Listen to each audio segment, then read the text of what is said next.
venho falar de dois projetos para os quais me inspirei no Padre Manuel Antunes.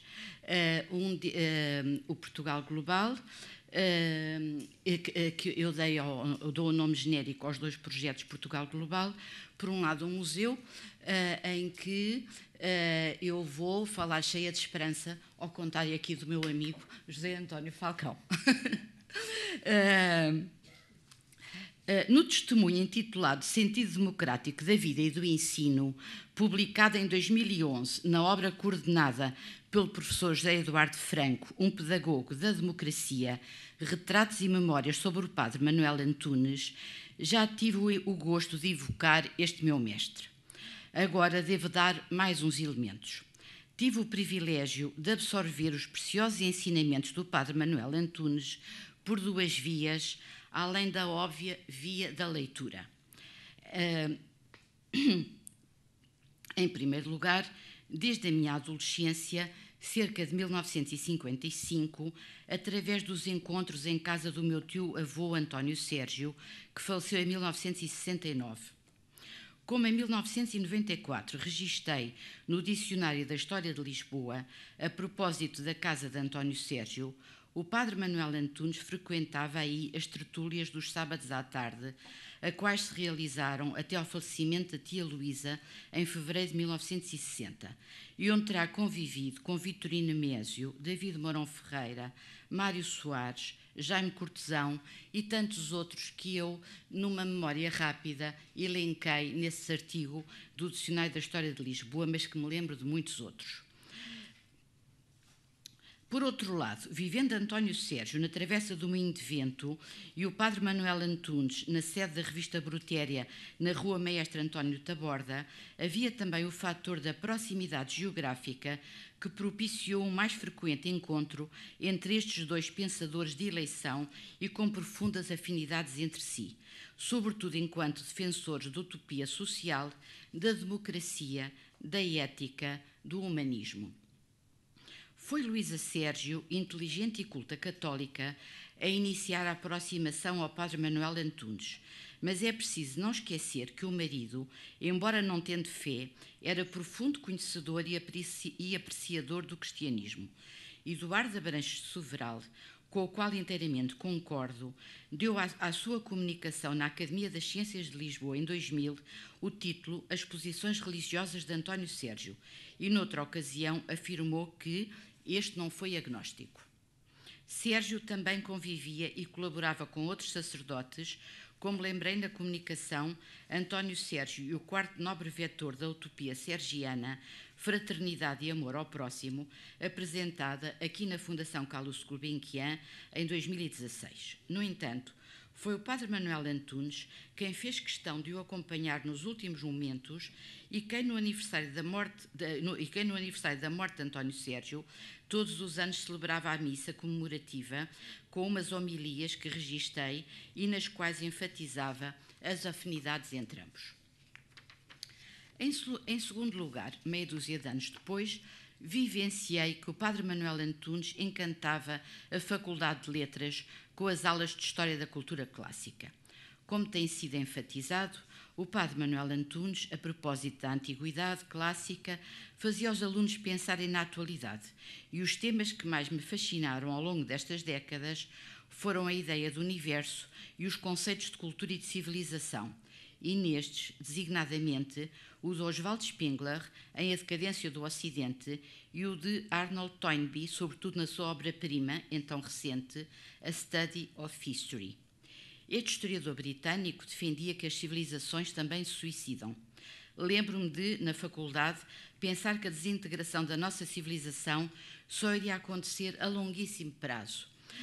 Mas durante este mais de meio século verifico quanto foram sábias as advertências do padre Manuel Antunes para o entendimento do presente. Devo dizer que, a propósito de imensas notícias que têm ocorrido, eu constantemente me lembro da sabedoria das aulas do padre Manuel Antunes. Tenho citado Toynbee, sobretudo a propósito de Portugal, como fiz num congresso sobre os descobrimentos, organizado pela Universidade Católica em 1988, onde escrevi: Toynbee, que tem sido considerado o historiador com mais envergadura surgido no decorrer deste século, dividiu a história da humanidade em época pré-gâmica e pós-gâmica, considerando os feitos de Vasco da Gama como momento crucial de avanço da história. E fecha as aspas. Os ensinamentos do Padre Manuel Antunes quanto à universalidade e à importância de Vasco da Gama estão bem presentes nos meus dois projetos hoje em análise, ambos com base no que designo Portugal Global. O Portugal, sobretudo dos séculos XV, XVI, XVII, em variadas latitudes, longitudes e diferentes continentes. A classificação como património mundial, a qual considero prioritária, e o projeto museológico. De facto, teve decisiva influência em mim a teoria antunesiana de o sentido de universalidade que liga a história de Portugal desde a Idade Média à atualidade, ser o nosso fio de Ariana. Inspirado na mitologia grega, o Padre Manuel Antunes considera que o sentido de universalidade na nossa história é como o fio com que Ariana, a princesa de Creta, salvou o herói Teseu do monstro do labirinto, sinalizando-lhe o caminho da salvação entre os vários caminhos possíveis. Resumamos o que a propósito escreveu o Padre Manuel Antunes na fundamental e atualíssima obra Repensar Portugal, editada a primeira vez em 1979, com base em ensaios já publicados na Brutéria desde 1974. Detenhamos-nos no capítulo que intitulou Que Projeto de Esperança para Portugal, no qual considerou que um tal projeto passa por uma instituição a fortalecer a democracia, por um ideal a realizar, o do bem comum nacional e global, por um destino a cumprir, o da universalidade. Sob o título Um Destino a Cumprir, a Universalidade, indica que desde a Idade Média formávamos o desígnio de ir à procura de espaços desconhecidos. Depois foi a gesta do descobrimento, com as suas páginas de glória e as suas sombras de destruição própria e alheia. Foi a unificação do globo, foi a adaptação aos mais diversos climas e aos mais diversos costumes, foi a assimilação profunda ou apenas superficial das culturas mais heterogéneas, foi a missionação, como transmissão daquilo que julgávamos possuir de melhor, foi a ausência, se não total, pelo menos acentuada, de preconceitos raciais. E fecha a citação. Considera o Padre Manuel Antunes que cada povo é uma exceção e, dentro da vocação geral de todos os povos à universalidade, o povo português constitui uma grande, uma clamorosa exceção. Basta ouvir homens oriundos de países por onde o povo português escassamente passou, o Japão, a Indonésia, a Malásia, para só falar dos mais longínquos. E fecha esta outra citação do Padre Manuel Antunes. Referindo-se à atualidade, o Padre Manuel Antunes considera que nós, portugueses, mesmo que dispersos, mantemos o vínculo da identidade própria e da pertença ao vasto e variegado mundo. O sentido ecuménico, que deve ligar cada vez mais as duas componentes de fundo, a diversidade e a unidade. Devem ser orientações à integração europeia, uma comunidade lusíada no Atlântico, no Índico e na diáspora, uma maior intervenção mundial, podendo Portugal ser país mediador para o crescimento harmónico da humanidade. A propósito da permanente mensagem pacifista do Padre Manuel Antunes, que sempre tanto me agradou, lembro agora particularmente o seu texto de 1980, A Verdade e a Paz, e peço licença para anotar que dizem eu ter introduzido uma cultura de pedagogia da paz na museologia, patrimologia, logo no início da década de 1980, quando fui diretora do Museu Nacional de Machado de Castro, em Coimbra, sobretudo através do programa Coimbra Antiga e a Vivificação dos Centros Históricos, onde também introduzi em Portugal a museologia social. Por este ano de 2018, ser o Ano Europeu do Património Cultural, resolvi atualizar e desenvolver o mais antigo destes meus dois projetos, hoje em questão, o museológico, nascido há décadas, tendo, ainda no primeiro trimestre deste ano, eu tive a ideia da classificação do Portugal Global também como património mundial. Os projetos, ambos com base histórica e nos quais, como historiadora e museóloga, exijo o maior rigor histórico-científico, têm inovadora base na interculturalidade e procuram ter inovadores efeitos pacificadores no presente e no futuro. É essencial, desde já, esclarecer brevemente o que entendo por Portugal Global e por interculturalidade. Para o que retome as minhas palavras publicadas no Observador em 19 de junho passado. Portugal é dos poucos países do mundo que, de forma decisiva, contribuíram para a história da humanidade. Tal aconteceu quando, na expressão de Camões, deves novos mundos ao mundo, e é irrepetível. É simplesmente esta verdade histórica, com os seus antecedentes, envolvências intercontinentais e interculturais e enormes consequências mundiais até à atualidade, que eu pretendo valorizar, e isto vai, evidentemente, muito além dos descobrimentos. Penso que a interculturalidade é um conceito que pode ser considerado em relação a todas as épocas da história e a todas as culturas. É um processo em construção, condição de maior igualdade mundial, e julgo ainda hoje não haver paladinos nessa matéria. Obviamente ainda menos os havia nos séculos XV e XVI. O enfoque na interculturalidade, que há tantos anos considero essencial, é sobretudo devido a Portugal ter sido autor da globalização planetária, marco do início da Idade Moderna, e é no século XXI continuar a destacar-se no diálogo intercultural, como ainda foi acentuado na significativa cerimónia realizada na Mesquita de Lisboa em 16 de março de 2018. De facto, na história de Portugal, os descobrimentos constituíram o tema mais importante na sua relação com a história global e permitiram o encontro entre as mais diversas culturas, as quais, até aos séculos XV e XVI, nenhuns ou poucos contactos tinham entre si. Os portugueses foram não só os pioneiros a revelar à Europa essas terras e culturas, mas os que mais se espalharam pelo mundo.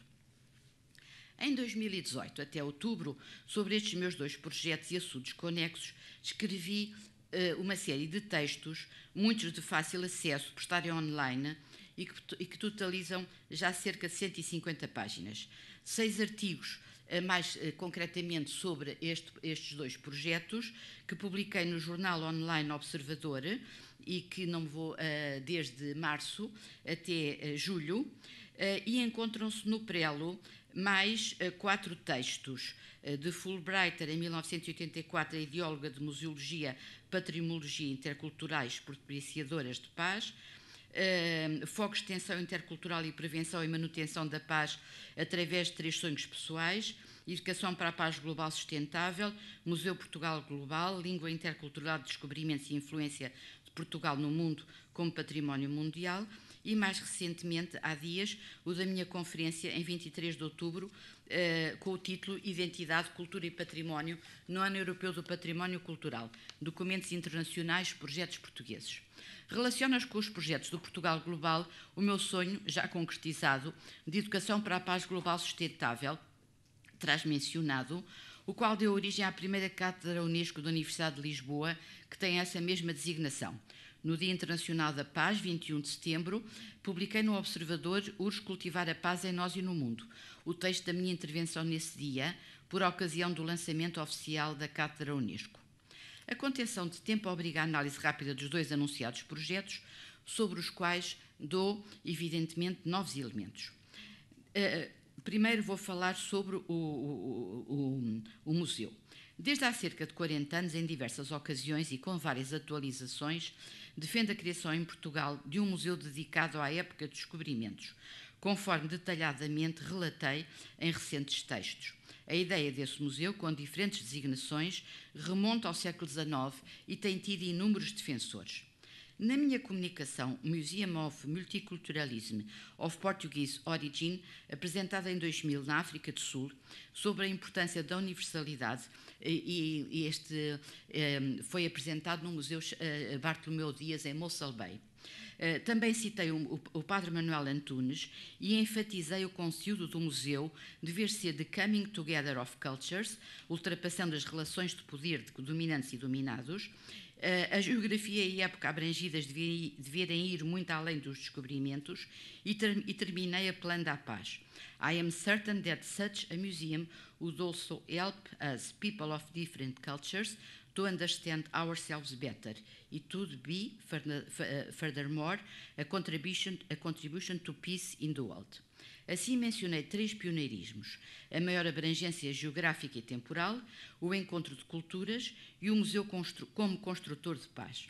Quanto aos 2 últimos objetivos, o diálogo entre culturas e os objetivos de paz, sublinho-se que os defende desde os anos de 1980 e que apenas em maio de 2018 a maior organização mundial de profissionais de museus, o ICOM e Unesco, que o meu colega e amigo já há bocadinho também referiu, ainda apenas a secção do ICOM da Europa os incluíram no mundo dos museus, apenas há escassos meses.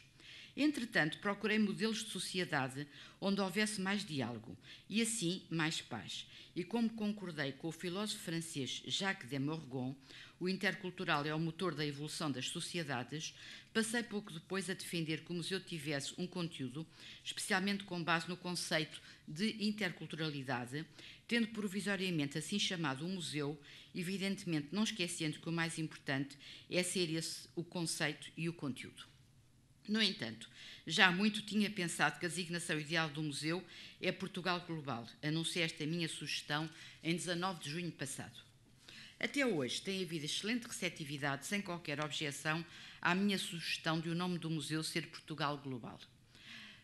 De facto, este nome do museu corresponde à universalidade tão bem acentuada pelo padre Manuel Antunes e ao incontroverso e honroso facto de Portugal ter sido o autor da primeira globalização. Anote-se que esta minha sugestão coincide, por exemplo, com a expressa ainda há dias pelo historiador Joseph Miller, professor emérito da Universidade de Virgínia, que está a escrever uma história mundial da escravatura, o qual, em entrevista ao Semanário Expresso do passado dia 5 de outubro, dizia que o tema do museu deveria ser as descobertas e o nascimento do mundo moderno globalizado. Peço licença para lembrar que este tema alargado para o museu é uma das 3 sugestões que apresentei em 2000 na acima referida Comunicação na África do Sul e a única dessas minhas 3 sugestões a que faltava haver eco. Assentou-se que o nome objetivo e apelativo Portugal Global tinha ainda outras imensas vantagens.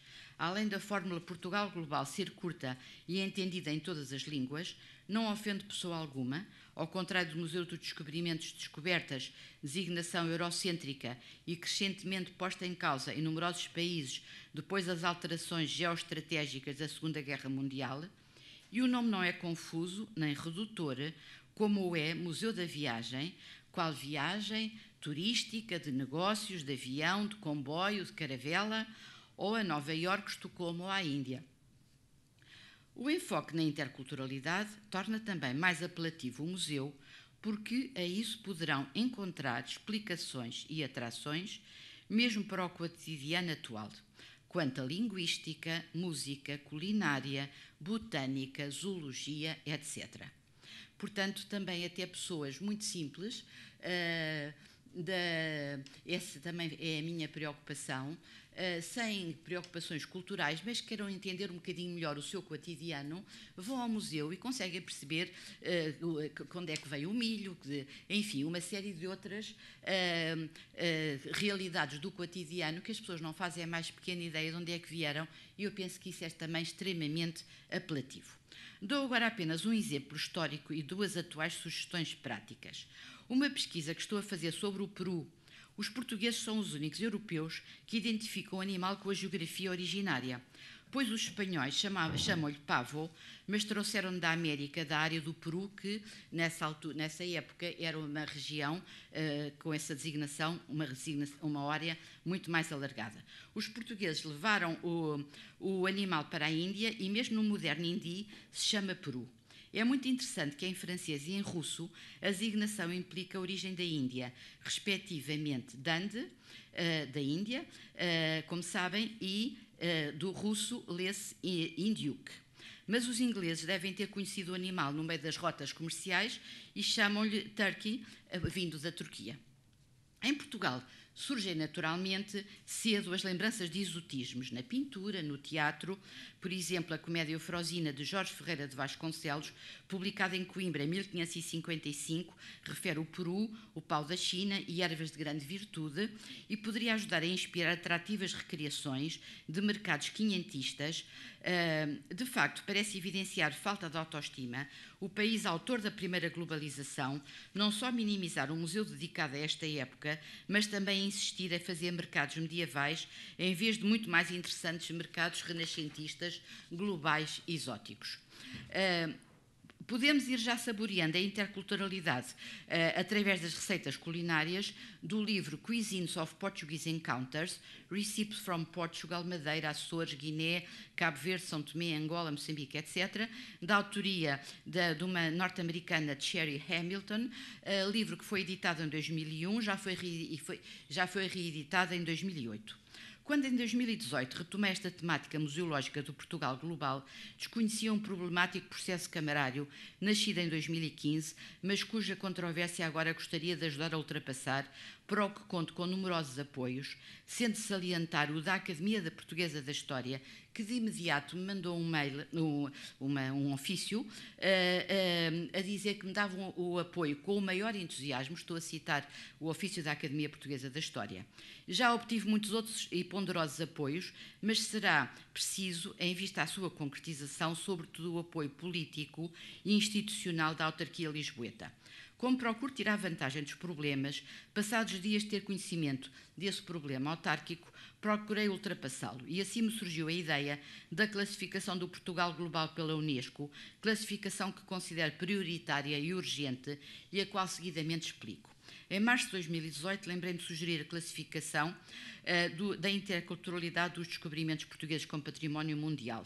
Anoto que já constam do Registro da Memória do Mundo da Unesco, o Diário de Vasco da Gama na primeira expedição à Índia, a Carta de Pedro Vaz de Caminho para Dom Manuel I sobre a descoberta do Brasil e o Tratado de Tordesilhas.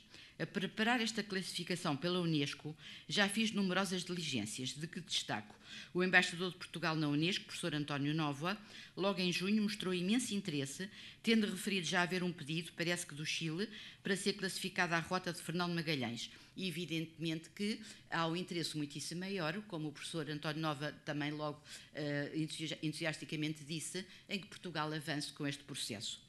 No colóquio Unidade e Diversidade da Língua Portuguesa, o professor Adriano Moreira, presidente do Instituto de Estudos da Academia das Ciências, sugeriu a classificação da língua portuguesa como património mundial e eu solicitei que então houvesse uma classificação conjunta da língua, da interculturalidade e dos descobrimentos portugueses como património mundial.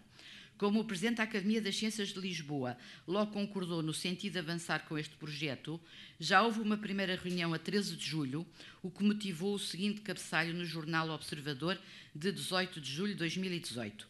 Teve acolhimento na Academia das Ciências de Lisboa e já se iniciou o processo de uma classificação conjunta como património mundial da língua e da interculturalidade e dos descobrimentos portugueses. Foi o começo, mas há gigantesco trabalho a fazer. Conclusão. O padre Manuel Antunes, como vimos, lembrava as duas componentes de fundo, diversidade, unidade, e uma maior intervenção mundial de Portugal como mediador.